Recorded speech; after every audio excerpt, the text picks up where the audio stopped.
तो अच्छा टॉपिक है, आज आपको याद करके क्या सोचा जा रहा है, ठीक है।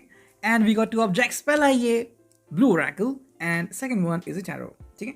Let's connect with the reading, ठीक है। Shuffling, let's do it and देखते हैं फिर हमें क्या रीडिंग मिलती है। ओके चलो, 2 कार्ड्स आ गए तो ओके, और 1 2 3 एंड 4, ओके।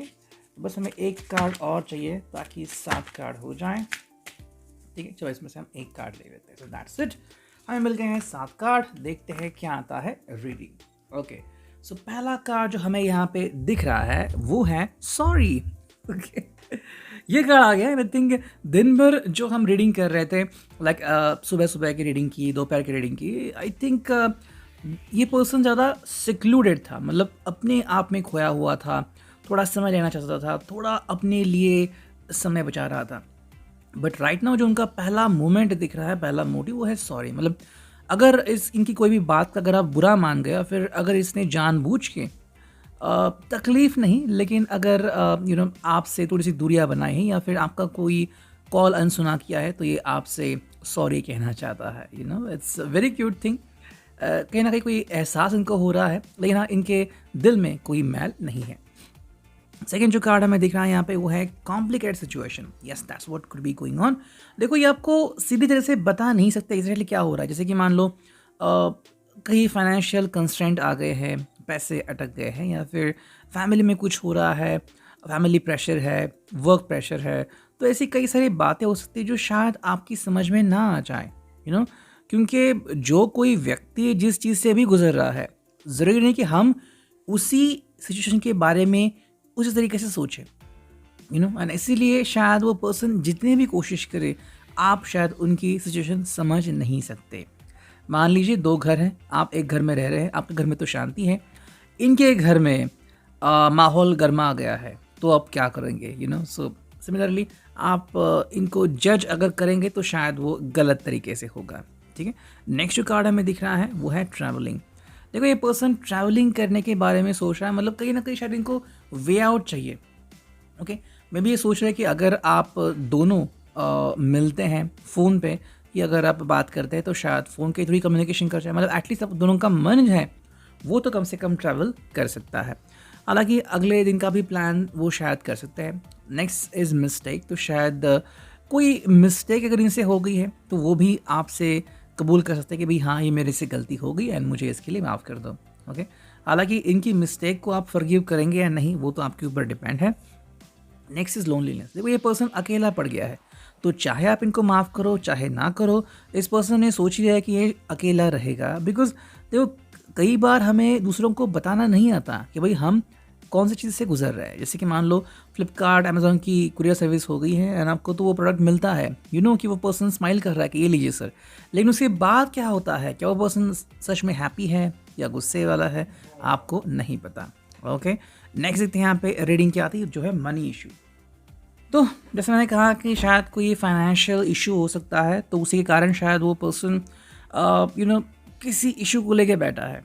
अब जाहिर सी बात है, ये आपसे इस बात के बारे में जिक्र नहीं करना चाहेगा, क्योंकि अगर वो करता है तो आप शायद इसको फाइनेंशियली हेल्प भी कर सकते हो। लेकिन अगर कोई जेन्युइन पर्सन है तो सबसे पहले इस चीज़ से परहेज़ करेगा एंड किसी से भी पैसे नहीं लेगा, वो खुद ही डील कर सकता है। Just give him some time और वो अपने आप को ठीक कर सकता है। बर्डन का मतलब है, देखो, कुछ चीज़ें ऐसी हैं जो आपको बता नहीं सकता, तो शायद कोई ऐसा बर्डन है, शायद फैमिली का प्रेशर हो या फिर किसी की हालत ख़राब हो, कहीं पे पैसे अरेंज करने हो, सो अगेन ये बात है कि देखो, आपसे तो पैसे नहीं मांगने हैं या फिर पैसों की बात नहीं करनी है, लेकिन पैसों की ज़रूरत तो है। और अगर आपसे बात ना करें तो आपको बुरा लगेगा, लेकिन अगर बात करें तो वो आपसे छुपा नहीं सकते। तो यू कैन अंडरस्टैंड कि कितना सारा बर्डन इनके ज़िंदगी में है। एंड जो फिनाले कार्ड है वो अगेन आ चुका है, missing communication. That could be happening in their life. देखो, कुछ चीज़ें ऐसी हैं जो आप भी बदल नहीं सकते। अगर वो इसी बात को लेकर परेशान हैं कि कैसे आपको बताएं कि क्या इनके ज़िंदगी में हो रहा है, तो शायद आप नहीं समझेंगे एंड बिकॉज ऑफ दैट ये पर्सन शायद कम्युनिकेशन ही बंद कर रहा है अपने और से, ठीक है। ये था रिगार्डिंग टैरो, और अब देखते हैं कि टैरो से हमें क्या रीडिंग मिलती है। अभी तो ओरेकल हुई, ठीक है। Let's connect to the reading. चलो 2 बार हमने शफल किया, अब देखते हैं क्या रीडिंग आती है। 1 2 3 4 एंड 5। ठीक, चलो 5 कार्ड तो हमें मिल चुके हैं और अब देखते हैं कि रीडिंग क्या आती है। Okay, I hope you could see that. So जो पहला कार्ड यहाँ पे आ चुका है वो है एस ऑफ कॉइन्स यानी कि पेंटाकल्स, जो कि है टॉरस, वर्गो एंड कैप्रिकॉन।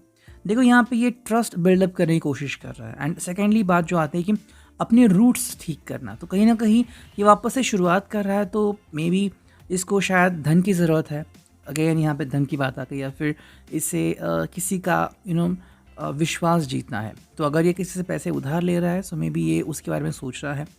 हालांकि इसके मन में यही है कि आप इसको गलत ना समझें। अगर ये सच में परेशान है तो आप शायद इसकी परेशानी को और बढ़ाना नहीं चाहेंगे। अगर आप इनकी फ़िक्र करते रहे तो इनको भी अच्छा नहीं लगेगा कि इनकी वजह से आपकी भी नींद उड़ गई है। सेकेंड जो कार्ड है वो है 5 of swords. That is the reason. अगर आपको लग रहा है कि इन्होंने कोई भी गलत काम किया है, तो क्या ये छलावा है या फिर ये बस आपकी सोच है।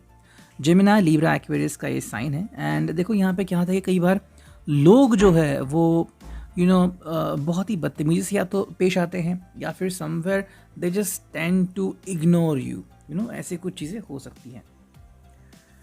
सो to be sure about it, 5 of swords में ये पर्सन थोड़ा समय ले रहा है किसी को थोड़ा समय देने का। आई थिंक ऐसे भी कुछ चीज़ें हो सकती हैं जहाँ पे इनके फ्रेंड्स ही इनके खिलाफ जा रहे हैं एंड आपको कुछ गलत इन्फॉर्मेशन दे रहे हैं, गलत बता रहे हैं, बट शायद रीज़न कुछ और ही हो सकता है।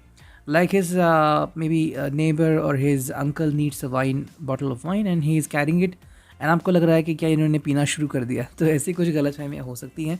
सो आपको इससे अनजान नहीं बनना है, बल्कि इसके तह तक जाना है। सो ये है जेमिनी, लिब्रा, एक्वेरियस के लिए।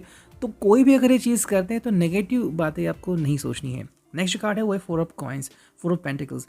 कहीं कहीं पे ये पर्सन जो है वो पॉजेसिव हो सकता है, बिकॉज इस पर्सन को जजमेंट नहीं पास करना है, लेकिन ये किसी की बहुत ज़्यादा फिक्र करता है। ऐसे में आप ये भी सोच सकते हो कि ये आपकी भी काफ़ी फिक्र करता है, लेकिन आपके लिए इनका जो अंदाज है वो शायद अलग हो सकता है। So just think about that one. Next card है 7 of cups and that means seclusion. थोड़ा सा अलग हो सकते हैं, थोड़ा सा क्या करे कैसे करे इसी सोच में रह सकते हैं, लेकिन मोस्टली आपको कॉल करने की कोशिश कर सकते हैं। या तो आपको मिस कॉल आ सकता है, या फिर किसी न किसी तरह से आपसे कम्युनिकेशन हो सकता है। देखो ये पर्सन बस सोच रहा है कि मैं करूँ तो क्या करूँ, एंड जब ऐसी सिचुएशन आती है तो इंसान कोशिश करता है जिनको वो सबसे ज़्यादा प्यार करता है उनको याद करने का, लेकिन उनसे रीच आउट करेगा या नहीं वो तो उनके खुद के पर्सनल एक्सपीरियंस के ऊपर डिपेंड होता है। क्या आप अवेलेबल हो, क्या आप उनसे बात करोगे, क्या आप उनको सलाह दोगे या फिर उनको डांटोगे। ऐसी कई सारी बातें होती हैं। कैंसर, स्कॉर्पियो, पाइसेस, एंड जो फिनाले कार्ड है वो king of swords, and that's all about the Gemini, Libra, Aquarius. And वापस से वही बात आती है कि ये पर्सन जो है वो इंटेलेक्चुअली कम्युनिकेट तो करना चाहता है, लेकिन अगर आपको लग रहा है कि आप खुद परेशान होगे तो आपको परेशान करने से अच्छा ये समझेगा कि वो खुद ही इसका ब्लेम ले लेगा। तो शायद आप इसको कोसो, उसको कोई फ़र्क नहीं पड़ता, लेकिन आप इसी के कारण परेशान हो जाओ, ये वो सहन नहीं कर सकता। Reading, I hope it will resonate.